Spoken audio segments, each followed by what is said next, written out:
All right, let's talk about apraxia of speech, or some people call it childhood apraxia of speech.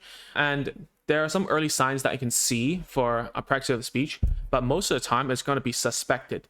The reason is because before the age of 3 to 4, or maybe sometimes in other countries, deem AOS, apraxia of speech, or CAS in different countries, to be only diagnosed at around 5, 6, like from 3 to 6. It varies, right? So a lot of times when you see speech therapists, they say, oh, I suspect, is like the diagnosis will say S and then CAS, like suspected childhood apraxia of speech. So some early signs that ourselves, therapists, will look into are the following, okay? And I'll tell you some things that I think about apraxia later on. So is there a family history of apraxia, right?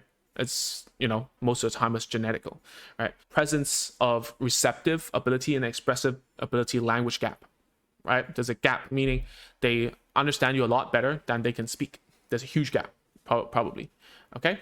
A limited phonetic diversity. What does that mean? That means they don't have a lot of consonants. And at 12, they don't have a lot of consonants that they can say. The consonants are stuff like B, P, T, K. Those are not the vowels. The vowels are R, E, U, A, O, those ones, right? And if you see 3 or fewer consonants by 16 months, or 5 or fewer consonants by 24 months, that's also an indicator and an early sign. And you can also see like over reliance on stops and nasals, meaning like they're talking and the stops, meaning the consonant stops like P, T, and K, right? If they rely a lot on that and they don't have a continuous like fs, those are F and S's, or L, those continuous sounds.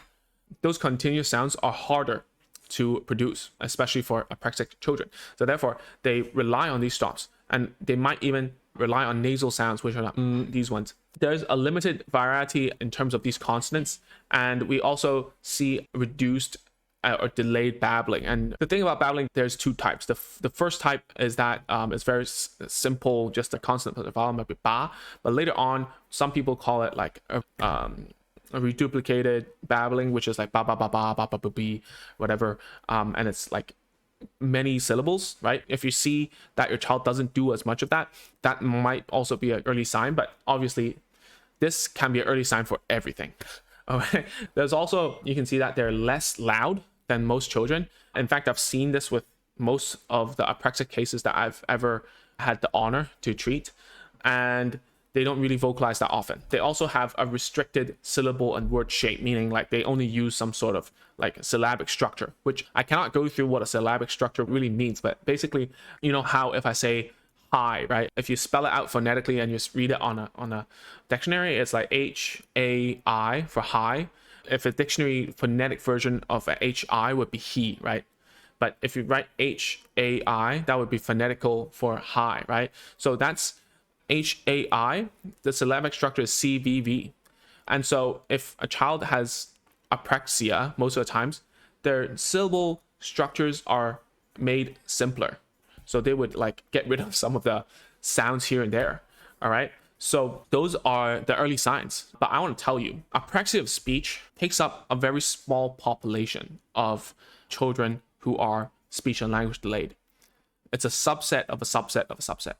And you have to be careful, because a lot of parents will email me and say, oh, my therapist suspects of which. And it's the keyword is suspect. We don't know. Okay. And through my 10 years of doing therapy, I think I've only done like 5 or 6 cases of apraxia of speech. And I'm only making this video just so that you will watch it and think maybe it's something else and I should focus on language therapy instead of doing a lot more research on apraxia. I think you should stop now, and the diagnosis should be left to people like myself or someone who knows what they're doing. Doesn't need to be me, by the way. I now primarily teach parents over the internet. In fact, we have a girl in the UK who has apraxia of speech that we're coaching. But anyways, if you really do want to go into the rabbit hole of this, you have to understand the therapy for apraxia of speech is different from if your child only had a speech delay, so to speak. It's different because then we have to think about like 2 things that they have a problem with, right? Number 1 is that they cannot do more syllables, whether it's in a word or in a sentence, the harder it is to say it correctly. That's number 1. Okay. Number 2, the flexibility. of using those sounds are also toned down, right? And I'm not here to define what apraxia of speech is. There's loads of videos out there. So those are early signs. If you see that in your child, that, you know, they have there are very, very few consonants, right? The syllabic structures are very reduced, made simple, right? They're babbling. You see that they don't do a lot of reduplicating stuff like ba ba ba ba ba, like an ambulance. Then maybe there might be a case. But most of the time, statistically speaking, it's quite unlikely that your child has apraxia of speech, all right? Most of the time, it would be much more worthwhile to think about teaching the language first. And then when the language catches up and then we can see a difference between the receptive and the expressive, we can then do a deep dive when they're like 3 to 4 or maybe even 6 and get a diagnosis and do the correct thing and then go from there. That's it for today's video. If you want to teach your child to learn more language at home, you can go to www.agentsofspeech.com/course, and we have all the free courses there that we use to sell. Anyways, hope to see you in the next video very soon. Bye bye.